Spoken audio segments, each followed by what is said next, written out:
Hey guys, Garnie here. Happy Sunday. How's it going? You know what? I was on YouTube this morning and I just happened to see one of the guys I subscribe to, Lamar Wilson, do what he calls a strip down challenge. It's not what you think. Really, it's not. I thought, man, Lamar Wilson is stripping down. Yeah, no, you don't want to go there. That's but basically what it is, the strip down challenge is where YouTubers get online and they are challenged to do 10 minutes worth of content, speaking to audience, speaking to friends about whatever topic it is. Could be life, could be history, could be upbringing, could be what you believe in, what you do, and all that good jazz. And basically, you do this for about 10 minutes. And you're not supposed to stop, you're not supposed to edit, you're not to do any splitting or anything else like that to the content. So, you know what? Here I go. And let's hopefully you guys will enjoy this. So I'm going to go on here and hit the start button on the countdown. There we go. I got 10 minutes on the go. So, hey guys, my name is Garnie, and here is my 10-minute strip down challenge for YouTube and things like that. I've been inspired to do this because I was watching Lamar Wilson, and thanks, guys. That was pretty funny, though. It was pretty inspirational to watch what you're doing. And you know what's really interesting about? I love doing this. I love sharing. I love talking to you guys with this. And I think this is a great medium. YouTube is a great platform. No matter out of all the internet news that's going out there, this is a great place to share. So let me start off by sharing a little bit about myself. You know what? Grew up in Virginia, actually in central Virginia, in a city, or real close to a city called Petersburg, which is just south of Richmond. Well, let's just put it this way. Historically, it was a big part of the Civil War, and because of the rail lines that went up and down, Virginia up to D.C. and things like that. So, but the area was not, was pretty rural. And then we spent quite a few years in the country, and I will tell you that my parents struggled a lot when we were growing up. Now, I always had what I needed.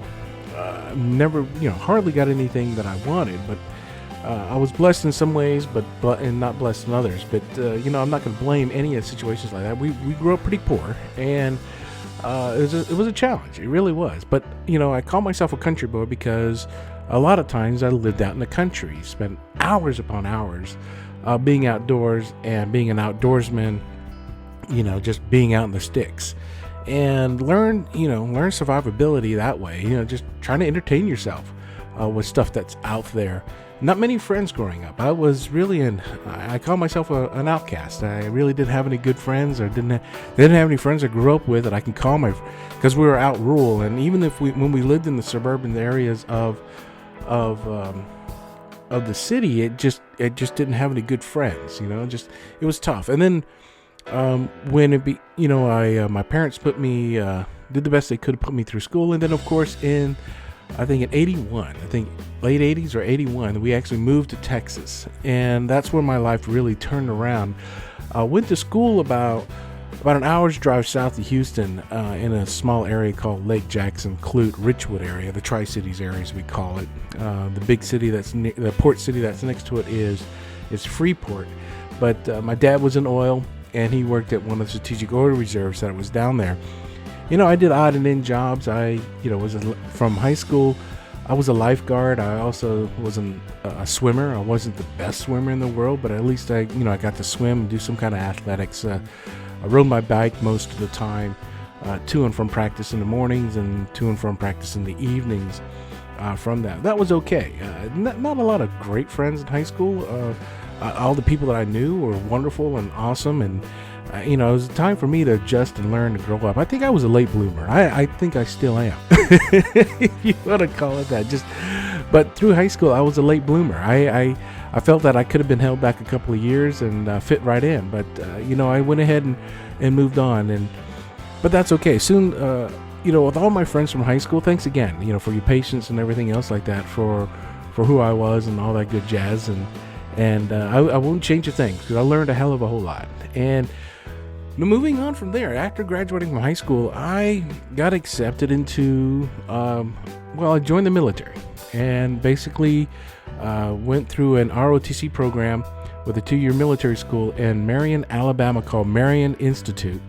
And Marion Military Institute was a 2-year junior college it's in Marion, Alabama. Yeah, look that one up. Really, really small school. There was only 2 things in that city. The Marion Institute and then the Judson's All-Girls Baptist College.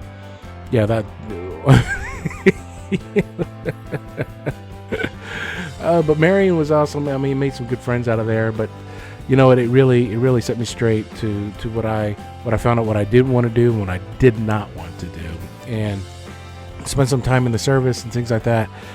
But really, let me fast forward you guys to mid-90s and things like that. That's where I really got into technology. So why am I so much into technology? Well, let me tell you, back in high school, there was these 2 gentlemen that I looked up to. One of them was Mr. Brown, and the other one was Mr. Hendricks. Those 2 were our physics teachers. And Mr. Brown and Mr. Hendricks were very technical, obviously physics, right? And they helped me get into the world of computing. And what was really neat is that I got into it so much. I geeked out so much into it. I helped teach summer classes, summer camps. I even was as a senior year, I actually helped out in class. Some of you guys remember. I enjoyed that. And then when I went off and was going on in my regular life, and let's fast forward to the mid-90s, I picked that stuff right back up. So you go from the mid-80s where I was working with computers, and I skipped about 10 years, and I won't say skipped, I would just say kind of delayed 8 or 10 years. Then I just jumped right back into technology, and that was pretty cool. And by the way, if you guys are keeping time, I've got about 4 minutes and 18 seconds left. So I jumped into technology again. I started off in customer support with IBM, doing OS2 support. You guys remember OS2? Yeah, I'm kind of dating myself, huh? doing OS2, doing networking software, and all that good stuff. And I just took off from there.